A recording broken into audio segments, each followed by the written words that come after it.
I showed up to my wife's company dinner. Her boss looked me up and down, sneered, and said, "You weren't supposed to be here." And in that moment, I realized my entire marriage had been built on a lie that was about to explode in front of everyone. My name is Marcus, and I've been married to Rebecca for 6 years. 6 beautiful years that I thought were filled with trust, love, and partnership. Or so I believed until that Friday night in October, when everything I knew shattered like glass hitting concrete. Rebecca worked for Henderson Tech Solutions, a mid-sized software company in downtown Seattle, and she'd been climbing the corporate ladder pretty steadily for the past 3 years, going from junior analyst to senior project manager, and I was proud of her, genuinely proud, because she worked hard, stayed late, traveled for conferences, and I supported every single step of her journey. She'd mentioned this company dinner a few weeks prior, casually, over breakfast, said it was some annual thing they did, recognition awards, team building, nothing special. And when I asked if spouses were invited, she got this weird look on her face, just for a second, before saying, "Oh, it's really just an internal thing, super boring. You'd hate it, trust me." And I did trust her, so I didn't push, didn't think twice about it, just nodded and went back to my coffee. But then, 3 days before the dinner, I ran into Claire, one of Rebecca's coworkers, at the grocery store, and we're chatting, small talk. And she mentions how excited she is about bringing her husband to the dinner, how it's the one night a year they get to dress up and enjoy a nice meal on the company's dime. And my stomach did this weird flip. I smiled, played it cool, said, "Yeah, Rebecca's looking forward to it too." And Claire gave me this confused look and said, "Oh, you're coming. That's great.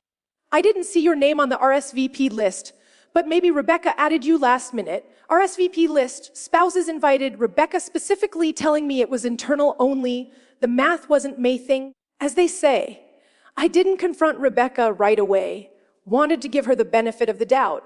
Maybe there was a mix-up. Maybe Claire was wrong. Maybe I misheard.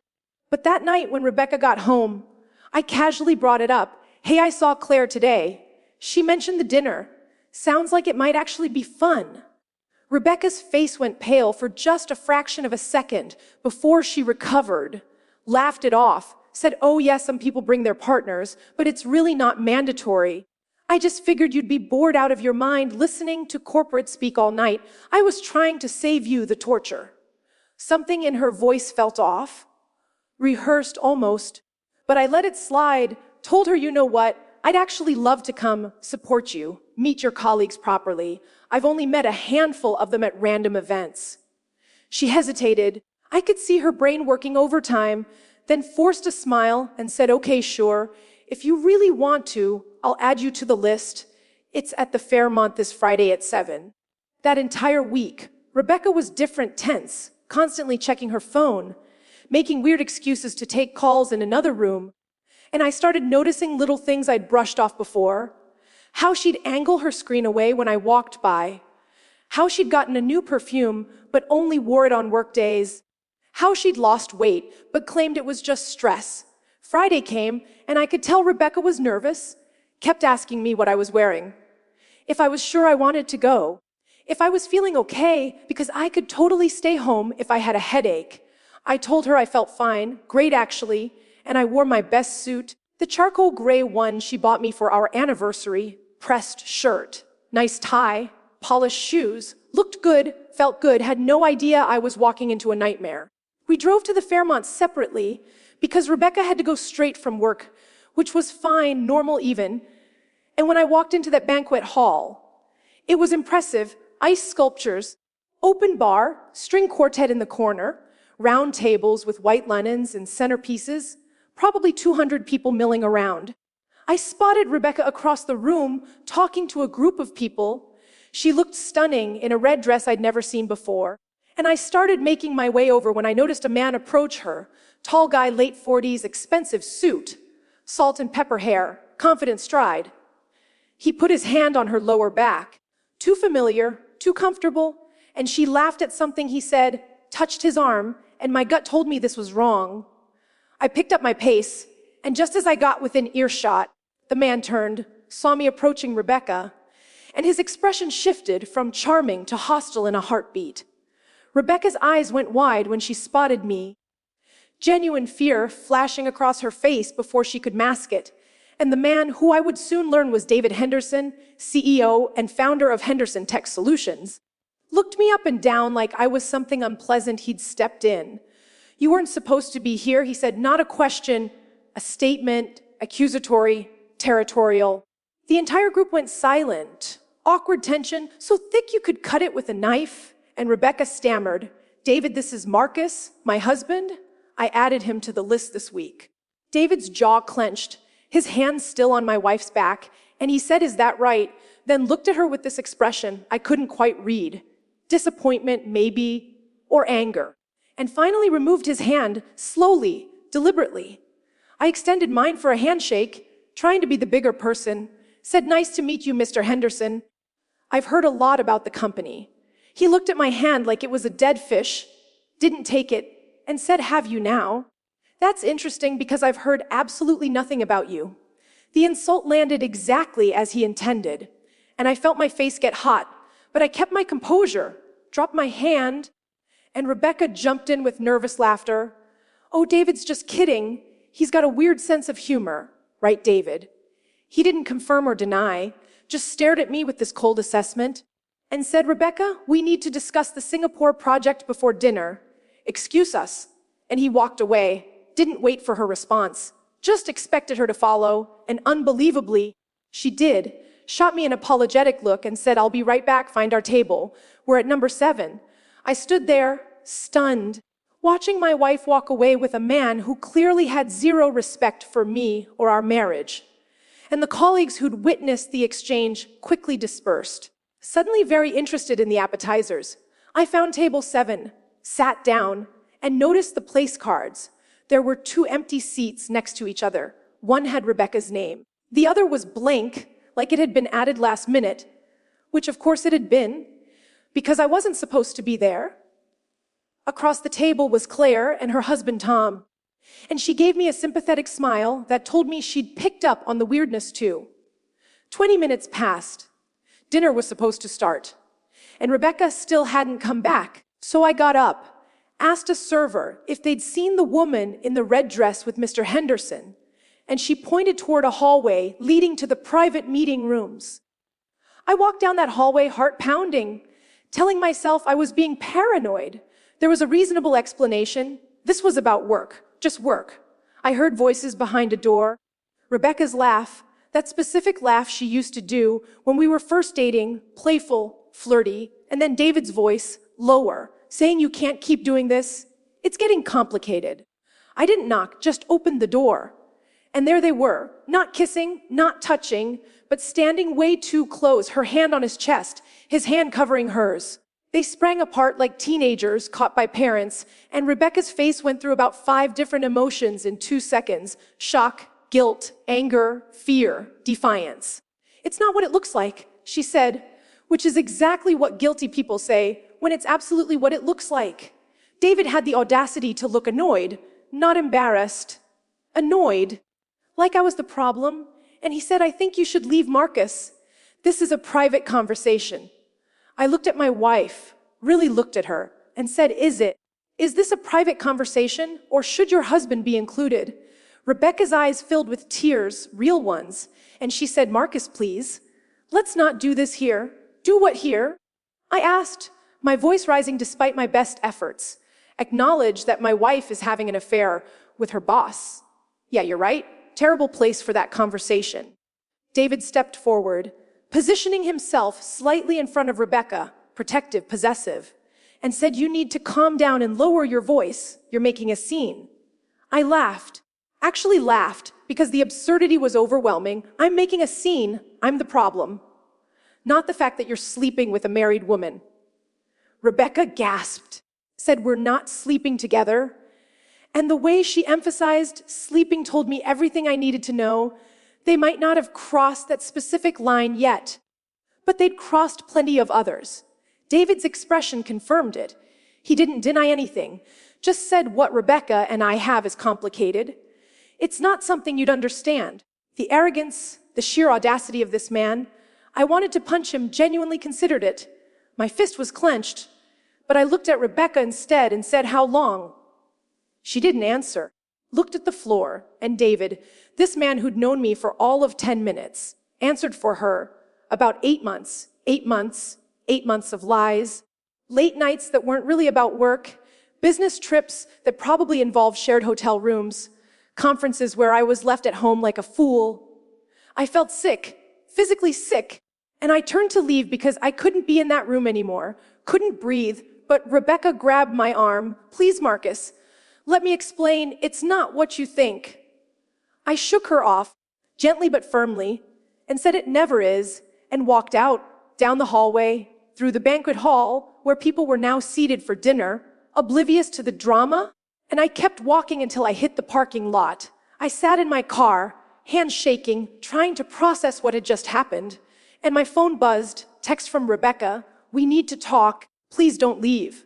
I didn't respond, just started the engine and drove, no destination in mind, just away from that hotel, that dinner, that life that had turned out to be a fiction. I ended up at my brother's place, showed up at his door at 9 p.m., and he took one look at my face and said, "Come in." I told him everything, every detail, and he listened without interrupting, then said, "Marcus, I'm sorry, man, that's brutal, but you need to be smart about what you do next." He was right. I was hurt, angry, betrayed, but I needed to think clearly, so I stayed at his place that night, ignored Rebecca's calls and texts, 17 of them, and tried to sleep but couldn't. The next morning, Saturday, I drove home mid-morning, walked into our apartment, and Rebecca was sitting on the couch, still in pajamas, eyes red from crying. And she stood up when she saw me. "Marcus, thank God. I've been so worried." I held up a hand, stopping her approach, and said, "I'm here to pack some things. I'm staying at Danny's for a while." She started crying harder, said, "Please don't go. We can work through this. I made a mistake, but nothing physical happened. I swear." I wanted to believe her. Part of me desperately wanted to believe her. But I said, "Even if that's true, and I'm not sure it is, you've been emotionally cheating on me for 8 months. You lied constantly. You tried to keep me away from that dinner because you didn't want your boyfriend to see your husband." She flinched at the word boyfriend, said, "It's not like that. David and I connected on a professional level. It evolved into something more, but we never crossed any physical lines. I was trying to figure out what to do, how to handle it." Handle it. I repeated, "You were handling it by continuing the affair and lying to me every single day. That's how you handled it." Rebecca's tactics shifted. She got defensive, said, "You don't understand the pressure I'm under at work. David gets me in ways you don't. We have this intellectual connection. He challenges me." And there it was, the real truth. I wasn't enough. Our marriage wasn't enough. She needed more, wanted more, found it in a man with power and money and the ability to advance her career. I asked her point blank, "Do you love him?" And she hesitated, which was answer enough, then said, "I don't know. I'm confused. I love you, but I'm also drawn to him."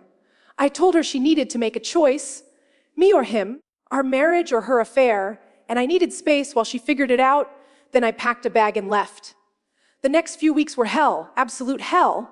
I stayed at Danny's, went to work in a fog, couldn't eat, couldn't sleep, lost 12 pounds. Rebecca texted every day, calls too, saying she'd ended things with David. It was over, she chose me. Please come home. But I didn't trust her. How could I? I reached out to Claire, apologized for the awkwardness at the dinner, and asked her what she knew, and she was honest.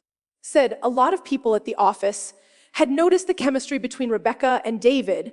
They took a lot of private meetings, traveled together frequently, but she didn't know it had gone beyond professional boundaries. That hurt too, knowing it was so obvious that coworkers noticed, and I'd been clueless. I hired a lawyer, not because I decided on divorce, but because I needed to understand my options, and he advised me to document everything, which I did. Around week 3, Rebecca showed up at Danny's apartment, unannounced, looking terrible, and she begged me to come to couples counseling. Said she'd already found a therapist, made an appointment. Please just give us a chance. I agreed, more out of exhaustion than hope, and that first session was brutal. We both cried, yelled, said things that hurt, but the therapist, Dr.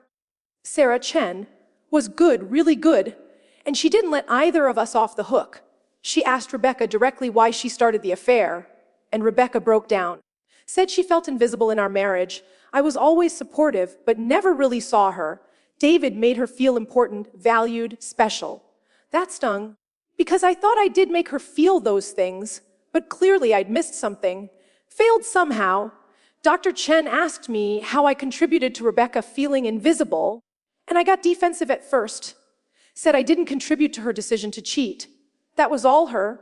But Dr. Chen pushed back. Said we're not assigning blame. We're trying to understand the full picture.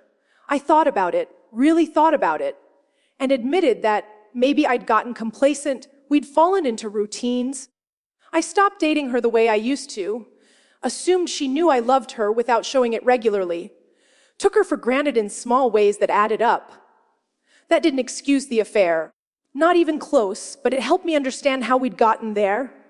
We went to counseling every week for 3 months, and slowly, painfully, we started to rebuild something, not the marriage we had before. That was dead, but maybe a new version, built on harder truths and real communication.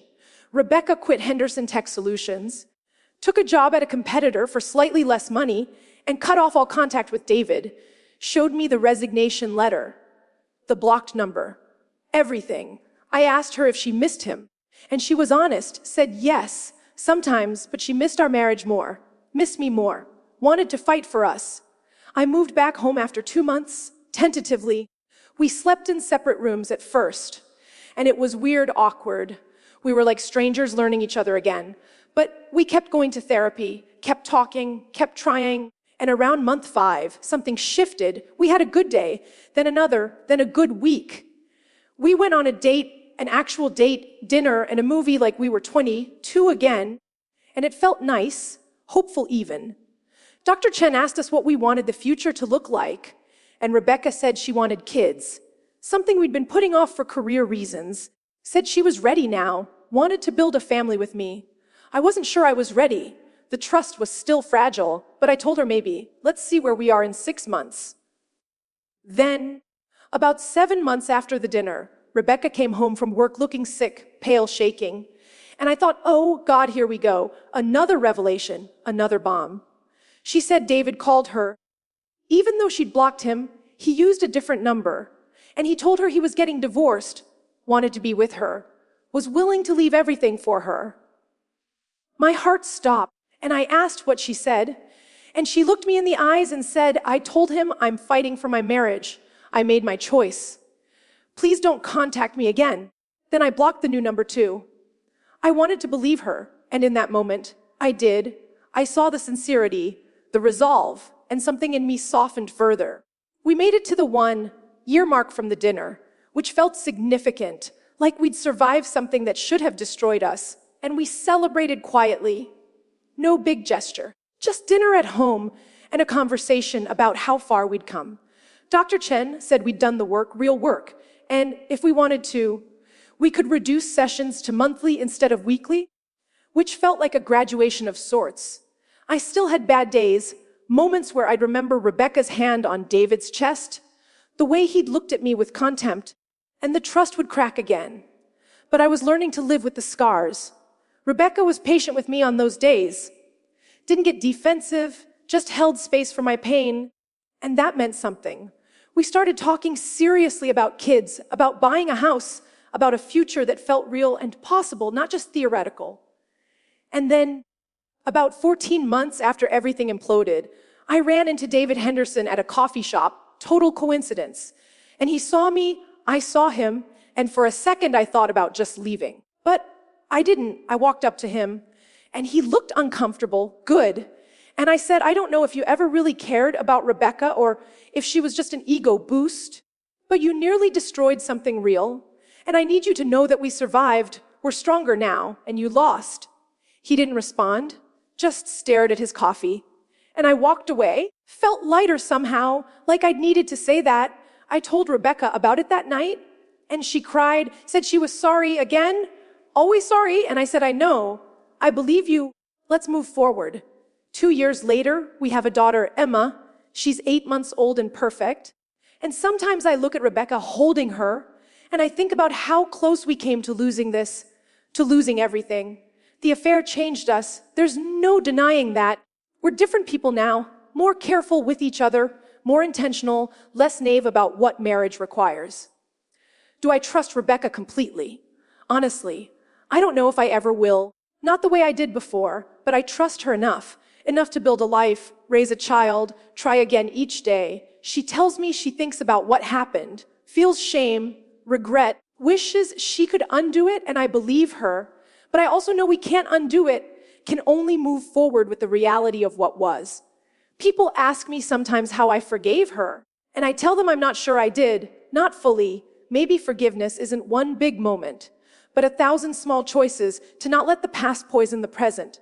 Dr. Chen said something in one of our last sessions that stuck with me. She said betrayal trauma doesn't have a timeline. Healing isn't linear, and some wounds leave permanent scars, but scars are proof of survival, proof that something almost broke you but didn't. I think about that a lot, especially on hard days, when the memories are sharp and the hurt feels fresh. Rebecca quit working those long hours, set boundaries at her new job, prioritizes family dinners and weekends and being present, and I've learned to express my feelings more, to not assume she knows I love her, to actively choose her every day. We're not the couple we were before the dinner. Before David Henderson looked me up and down and said I wasn't supposed to be there, we're something different now, maybe better in some ways, definitely more fragile in others. Emma doesn't know any of this, won't for a long time, maybe ever. And I hope when she's older and thinking about love and marriage, we can be an example of two people who broke and found a way to rebuild, not perfectly, but honestly. I still wonder sometimes what would have happened if I hadn't gone to that dinner. If I'd trusted Rebecca's insistence that it was internal only, if I'd stayed home oblivious. Would the affair have continued, escalated, eventually ended our marriage anyway? Or would Rebecca have ended it on her own, come clean, chosen differently? I'll never know, and I've had to make peace with that uncertainty, with the fact that my entire future pivoted on the decision to ignore my wife's lie and show up anyway. The company dinner was supposed to be a celebration, recognition awards and team building. Instead, it became the night my marriage died and was reborn into something unrecognizable. Sometimes Rebecca asks me if I regret going, if I wish I'd stayed ignorant, lived in the comfortable lie a little longer, and I tell her no, lies always come out eventually, and at least this way I had agency. I confronted it head on instead of being blindsided later. She nods, accepts that, but I can see the guilt in her eyes. The what-ifs that plague her too. David Henderson still runs his company, still successful, still arrogant, I'm sure.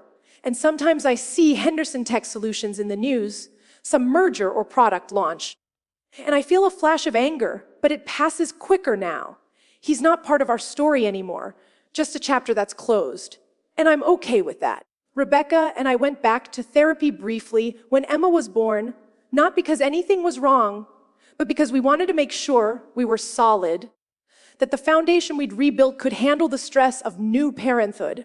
Dr. Chen said we were doing well, better than most couples who've been through what we had, and that felt good to hear, validating. I've learned that marriage isn't what I thought it was when I said I do 6 years ago. It's not a fairy tale, not a guarantee. It's a choice you make every single day, a commitment you renew when things are hard and when things are easy. Rebecca's learned that too, in her own way, and we're both more realistic now, less romantic maybe, but more grounded. We talk about the affair sometimes, not often, but when we need to, when something triggers me or when she needs to process her own guilt. And those conversations are still hard, still painful, but necessary. I've accepted that I'll probably never fully understand why she did it, why I wasn't enough, why David was, because human motivations are complex and contradictory, and sometimes people make terrible choices for reasons that don't even make sense to them. What matters is what she's done since, the work she's put in, the person she's become, and whether I can live with the version of our marriage that exists now. Most days I can Some days are harder, but we're figuring it out together, one day at a time, and that's all any of us can really do. Emma started crawling last week, and Rebecca and I sat on the floor watching her, laughing as she determinedly made her way toward a toy. And in that moment, I felt happy, genuinely happy. Maybe for the first time since the dinner. It was a small moment, ordinary even, but it felt like proof that we'd made it through the worst, that joy was possible again, that our family was real and worth fighting for. I looked at Rebecca and she looked at me, and without saying anything, we both knew what the other was thinking. We did this. We survived. We're still here. The story of how I showed up to my wife's company dinner and her boss said I wasn't supposed to be there could have ended a dozen different ways: divorce, bitterness, years of resentment. But it didn't. It ended with a baby girl crawling across our living room floor, with two people who'd hurt each other deeply learning to love differently, with the understanding that sometimes the hardest thing you can do is stay and fight for something broken instead of walking away. I'm not saying our path is the right one for everyone. Some betrayals are too deep, some marriage is too damaged, and leaving is often the healthier choice. But for us, for whatever reason, staying was what we needed, what we chose, and I'm grateful for that choice, even though it's been the hardest thing I've ever done. The dinner was 2 years ago now, feels both like yesterday and a lifetime ago, and I can finally walk past the Fairmont without my chest tightening, can hear Rebecca mention work dinners without panicking, can see her laugh without wondering if she's thinking of him. That's progress, real progress, and I'll take it. Our marriage will always carry the weight of what happened. That's inescapable, but it also carries the weight of what we've built since. The forgiveness and the effort, and the countless conversations at 2 a.m. when sleep wouldn't come. Rebecca tells Emma bedtime stories now, about princesses and dragons and happy endings, and I listen from the doorway and think about how life's real stories are so much messier than fairy tales, but maybe more beautiful because of it. We're not a perfect family, never will be, but we're ours, built from ashes and apologies, and the stubborn belief that love can survive almost anything if both people are willing to do the work. And standing there, watching my wife sing to our daughter, I realized that the man who walked into that dinner 2 years ago wouldn't recognize the man I am now, wouldn't understand the choices I've made, the forgiveness I've extended. But that man hadn't been tested yet, hadn't learned that strength isn't always about walking away. Sometimes it's about staying when every instinct tells you to run. I wasn't supposed to be at that dinner. David Henderson made that clear. But I showed up anyway, and in doing so, I saved my marriage, or maybe I just postponed its ending. Time will tell. Either way, I'm glad I went, glad I saw the truth, glad I had the choice to fight or flee, and I'm living with the consequences of choosing to fight every single day. Rebecca and I still have hard conversations, still trigger each other sometimes, still carry scars that ache when the weather changes, metaphorically speaking. But we also have Emma and laughter over breakfast, and the quiet comfort of someone who knows your worst and chooses you anyway. That's what we've built from the wreckage of that Friday night in October. And while it's not the marriage I thought I'd have, it's the one I've got, and most days, that's enough. The dinner where I wasn't supposed to be became the dinner that changed everything, and I'm still figuring out if that change was a tragedy or a gift. Maybe it's both. Maybe that's the point. Maybe life's biggest moments don't fit neatly into categories of good or bad. They just are. And we decide what to make of them.